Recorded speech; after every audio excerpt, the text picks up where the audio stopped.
Hello everyone! Welcome back to another video. Today I'm going to read another book. This book is going to be about an invention book. Now, I need to ask a question to you. Who invented the telephone? Pause the video and think. Well, the answer is Alexander Graham Bell. In this book, we're going to learn about Alexander Graham Bell. So the book is called Listen Up, Alec Graham Bell's Talking Machine by Monica Kulling, illustrated by Richard Walls. I hope you like this book, so let's get started.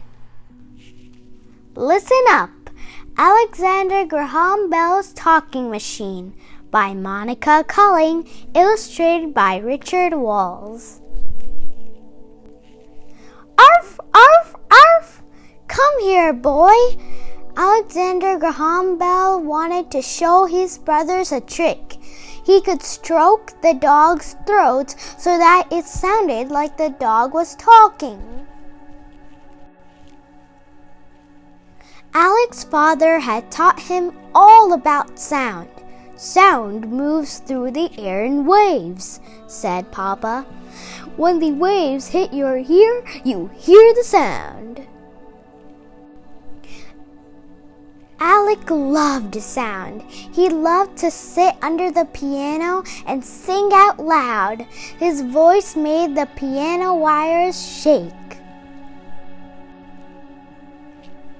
When Alec grew up, he still loved sound. He also loved inventing. Alec knew that sound shook a wire. Could it also cross over a wire? If Alec could invent a talking machine, then people could talk to each other long distance. Alec knew how he wanted the talking machine to be, but he did not know how to build it. He hired a young man named Tom Watson. Tom could build anything. He built the two parts of the talking machine. The sending part of the talking machine was a mouthpiece that looked like a cone. The receiving part was in another room. The two parts were joined by a wire. The wire was connected to a battery. When Alex spoke into the cone, the battery sent out waves of electricity. In the other room, Tom listened but heard nothing. Alec and Tom worked hard. They tried many ways to make the machine work, but every time Alec spoke into the cone, Tom heard nothing. Then one day, they tried something new. This time when Alec spoke, Tom came running. "Did you hear what I said?" asked Alec, excited. "No," said Tom, "but I did hear the rise and fall of your voice."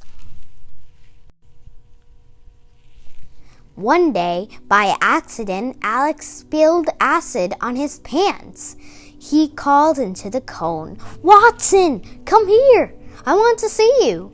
Watson came running. "It works! It works!" he shouted. "I heard every word." Chug, chug, chug. Alec was going to Philadelphia. He was taking his talking machine to the World's Fair. The United States was 100 years old. There were parties everywhere. The World's Fair was the biggest party of all. Excitement was in the air. The whole world had come to visit the fair. Alec didn't know what to do first. He might visit the Egyptian mummy, or stroll through the sweet-smelling Japanese garden, or listen to the musical clocks. It was a world of wonders. A giant steam engine powered lights and elevators at the fair. People were filled with awe to see it working. A pickle salesman named Henry Hens had made a new tomato sauce. He called it ketchup. Soon, restaurants all over America would have bottles of ketchup on their tables. Charles Hires had made a drink from roots. He called it root beer. It was a hot summer day. Alec bought a bottle. Yum! There were many interesting inventions at the fair. The typewriter, the sewing machine, the calculator. Alec's talking machine was in a corner up a flight of stairs. It was too hot. No one wanted to climb the stairs. Alec was worried. What if no one saw his invention? But one person did climb the stairs. He was Dom Pedro, the Emperor of Brazil. "What is this thing?" he asked. "Let me show you," said Alec. Dom Pedro held the hearing piece to his ear. On the other side of the building, Alec spoke into the cone.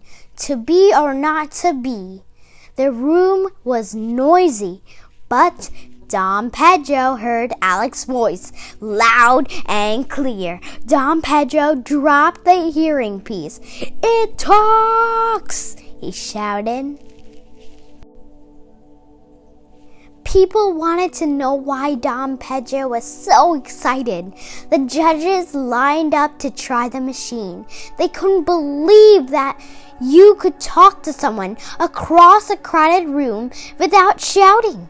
They were convinced Alec's talking machine was a marvel.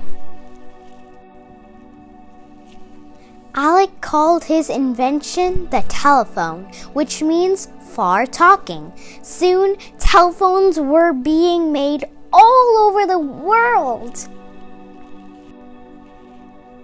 At first, people were afraid of the telephone. It might spread disease. Everyone would know their business. Life would never be the same. But in time, people grew to love the telephone. You could talk to a friend far away, or phone the doctor if you were sick, or buy groceries without leaving your house. Alec and Watson loved to show people their invention. "Bring! Hoy hoy!" shouted Alec into the receiver. The audience watched while Alec spoke to Watson in a city over 20 miles away. Alexander Graham Bell was famous for that first phone call at the World's Fair. People often told him, "The telephone will change the world." They were right. Here is a photo of Bell using his talking machine in 1892. Author's note: the stories in this book are true. We can't be sure exactly how they all happened, but we've tried our best to show the way things might have been. The end. I hope you like this fun invention book. So, if you like this book, don't forget to like, share, and subscribe to our channel. Bye-bye, everyone. See you in the next video.